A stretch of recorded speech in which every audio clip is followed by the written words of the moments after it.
INFJ가 몰입하면 벌어지는 일. 사람들은 어느 날부터 현미를 이해하지 못하기 시작했습니다. 분명 같은 사람이었습니다. 목소리도, 웃는 얼굴도, 걸음걸이도 그대로였습니다. 그런데 모두가 똑같은 말을 하기 시작했습니다. 현미가 변했다. 누군가는 서운해했고 누군가는 화를 냈습니다. 하지만 정작 변한 것은 성격이 아니었습니다. 단 하나였습니다. 바로 몰입이었습니다. 지금부터 하는 이야기는 어쩌면 낯설지 않을지도 모릅니다. 당신도 한 번쯤 누군가에게 너 요즘 왜 이렇게 달라졌어? 라는 말을 들어본 적이 있다면 말입니다. 현미는 32살, 평범한 회사원이었습니다. 작은 회의실에서도 남의 눈치부터 살피는 사람. 누군가 표정을 살짝 찌푸리기만 해도 밤새 그 이유를 생각하는 사람. 자신의 감정보다 상대의 감정을 먼저 읽어내는 사람. 그게 현미였습니다. 친구들 사이에서 현미는 늘 좋은 사람이었습니다.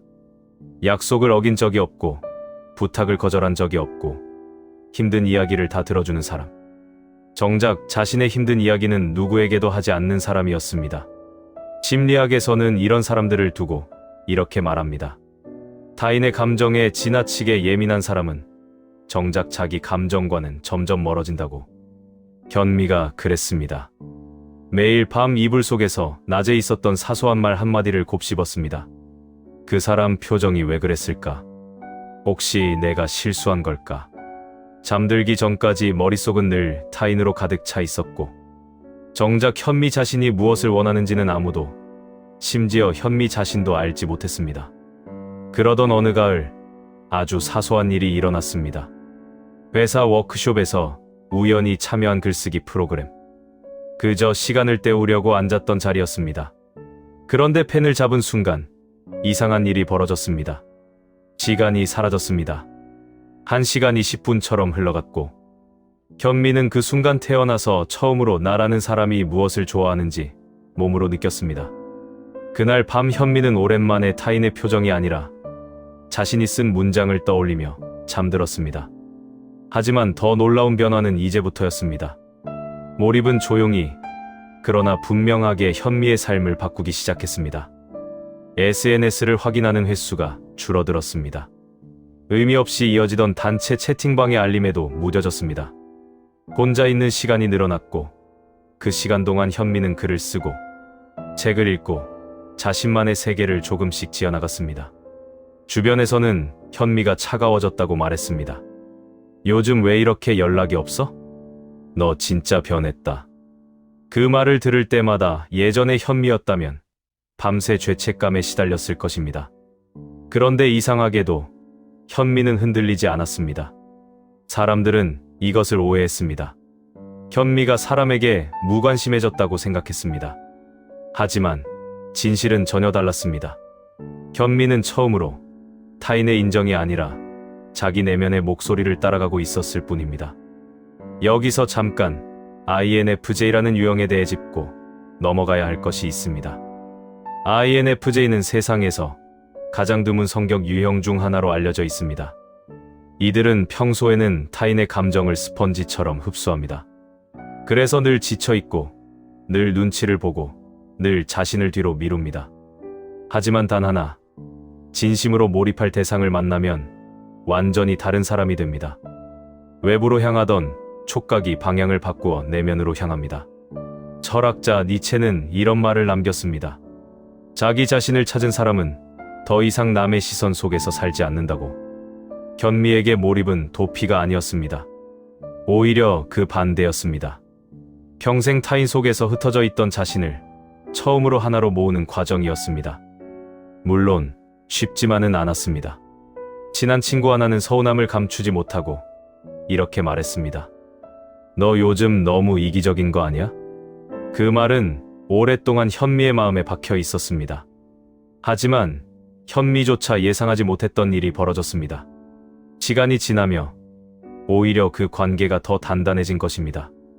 현미가 남의 눈치를 보며 억지로 곁에 있던 시절보다 자신의 삶을 살면서 진심으로 곁에 있어주는 지금이 그 친구에게도 훨씬 진짜였기 때문입니다. 가짜 친절보다 진짜 거리감이 관계를 더 오래 지속시킨다는 것을 현미는 그때 처음 배웠습니다. 1년이 지났습니다. 현미는 여전히 회사를 다녔지만 퇴근 후의 시간은 완전히 다른 사람의 것이었습니다. 작은 브런치 계정에 써내려간 글들이 쌓였고 어느새 그 글을 기다리는 사람들이 생겼습니다. 대단한 성공은 아니었습니다.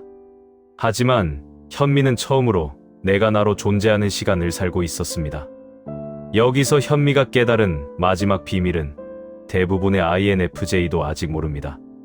몰입은 재능의 문제가 아니라는 것입니다. 몰입은 용기의 문제였습니다. 타인의 기대를 실망시킬 용기. 좋은 사람이라는 평판을 내려놓을 용기.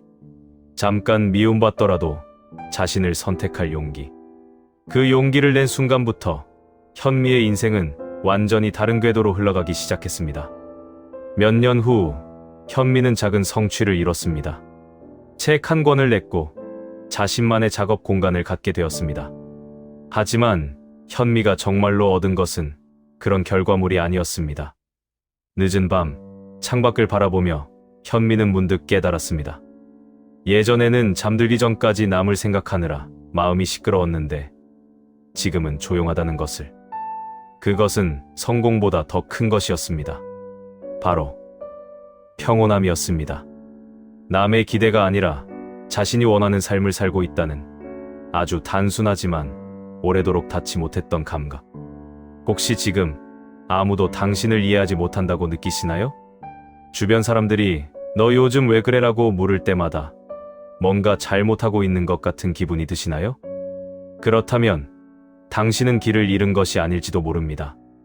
어쩌면 지금 당신은 태어나서 처음으로 당신 자신의 길에 몰입하기 시작한 것인지도 모릅니다. 몰입은 사람을 멀어지게 만드는 것처럼 보이지만 사실은 진짜 자신에게 가장 가까이 다가가게 만드는 과정입니다. 그리고 그 끝에서 당신을 기다리고 있는 것은 화려한 성공이 아니라 아주 조용한 평온일지도 모릅니다. 혹시 오늘 이야기 속 현미에게서 당신 자신의 모습을 조금이라도 발견하셨다면 이 채널은 바로 당신처럼 깊이 생각하는 사람들을 위한 공간입니다. 다음 이야기에서도 당신의 마음 한편을 함께 들여다보겠습니다. 구독하시고 함께 걸어주세요.